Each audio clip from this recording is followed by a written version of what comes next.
All right, let's dive into a legendary brain teaser. This one's all about greed, pure logic, and, well, survival. It's a puzzle that seems totally impossible at first, but the solution unlocks a really powerful way of thinking about how people make decisions. So let's get into it. Okay, so here's the setup. You've got 5 pirates and a treasure of 100 gold coins. They have to decide how to split it up, and it all comes down to seniority. The most senior pirate, let's call him pirate number 5, proposes a plan. Then everyone votes. If he gets half the votes or more, including his own, the deal is set. But if he fails, he gets thrown overboard to the sharks. Seriously. Then the whole thing starts over with the next pirate in line. So the big question is, what offer can Pirate 5 make to not only survive, but also walk away with the most gold possible? Now you have to understand, these aren't your typical disorganized pirates. They are perfectly logical, extremely greedy, and, yeah, a little bit vicious. They all follow a very strict code. Priority number 1, stay alive. Priority 2, get as much gold as you possibly can. And priority 3, if all other things are equal, they're perfectly happy to watch another pirate walk the plank. Remember these rules. They are the absolute key to solving this whole thing. When you first hear this, your mind probably starts racing, right? How could Pirate 5 possibly know what the others will vote for? Well, the secret isn't some complex mathematical formula. It's a clever mental trick. You have to think in reverse. To crack this puzzle, we're not going to start at the beginning. We're going to jump all the way to the very end, to the simplest possible outcome. So let's just imagine it's been a really bad day on the ship. 3 pirates have already been tossed overboard. We're now down to just 2. Pirate 2, who's the new senior officer, and the rookie, Pirate 1. How does the gold get split now?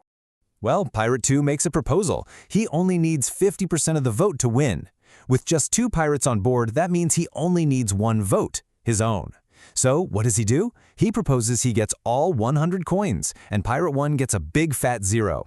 He votes for his own plan, it passes instantly, and he gets all the gold. Pirate 1 gets nothing. This outcome is absolutely crucial, so lock it in your memory. All right, that was pretty straightforward. Now let's hit the rewind button just a little bit and add Pirate 3 back into the picture. He's now the senior pirate. Knowing what we know, what's his best move? So here's where it gets clever. Pirate 3 knows exactly what will happen if his own proposal fails.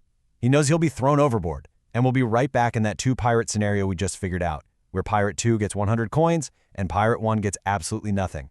This makes Pirate 1 incredibly predictable, because he is desperate.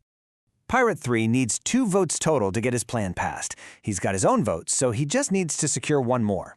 So who's the easiest pirate to persuade? It's Pirate 1, of course. All Pirate 3 has to do is offer Pirate 1 something better than the 0 he's guaranteed to get otherwise.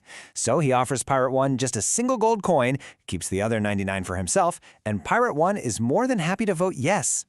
You see that pattern emerging? By knowing what happens in the worst-case scenario, you can solve the current problem. Let's see if this logic holds up as we bring Pirate 4 back onto the ship. Okay, so now Pirate 4 is in charge. And just like Pirate 3, he knows what happens if his plan fails. It'll revert to the 3-pirate solution we just solved. And in that world, Pirate 3 gets 99 coins, Pirate 1 gets 1 coin, and who gets left out? Pirate 2. He gets nothing. Ding, ding, ding, we've found our new desperate pirate. Pirate 4 needs 2 votes out of 4 to win. He has his own, so he just needs 1 more. His target is obvious. It's Pirate 2. Since Pirate 2 is facing a future of getting 0 gold, Pirate 4 simply offers him 1 coin. And since 1 is infinitely better than 0, Pirate 2 takes the deal. Pirate 4 keeps 99 coins, and his plan passes. And just like that, we're all the way back to the beginning.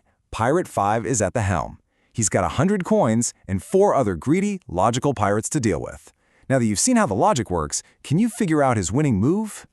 Okay, this is the final piece of the puzzle. Our guy, Pirate 5, knows that if his plan fails, it's shark time for him, and the game becomes the 4-pirate scenario. In that reality, Pirate 4 gets rich, and Pirate 2 gets 1 coin. But look closely. Pirates 3 and 1 get absolutely nothing. They are the new desperate ones. To survive, Pirate 5 needs a total of 3 votes. He's already got his own, so he just needs to buy 2 more. And now he knows exactly who to target. The 2 pirates who get 0 if his plan fails. All he has to do is offer them something, anything, better than nothing. So, After all of that reverse engineering, all of that scheming and strategic thinking, how much gold does our clever senior pirate get to keep for himself? It's a staggering 98 coins. I know, it sounds totally backwards, doesn't it? The pirate who's in the most danger actually gets to walk away with almost the entire treasure. Let's break down exactly what that winning offer looks like. Here it is, the perfect proposal. Pirate 5 keeps 98 coins. He gives nothing to Pirate 4 and nothing to Pirate 2. He doesn't need their votes, so why waste the gold? Instead, he offers just 1 coin to Pirate 3 and 1 coin to Pirate 1. For them, that 1 coin is way better than the 0 they'd get otherwise, so they instantly vote yes. He gets their 2 votes plus his own for 3 total. The plan passes, and he survives as a very, very wealthy pirate. So this puzzle is a lot more than just a fun brain teaser.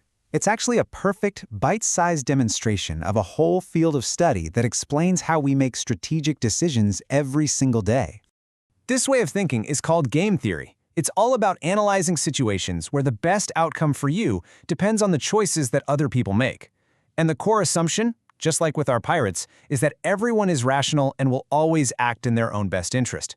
It lets you predict behavior with amazing accuracy. And what this puzzle gives us is a simple, clear algorithm. You figure out what happens if you fail. Then, you identify the people who get left with nothing in that scenario. Those are your targets. You offer them the absolute minimum it takes to win their support. Because for them, a little something is always better than a whole lot of nothing.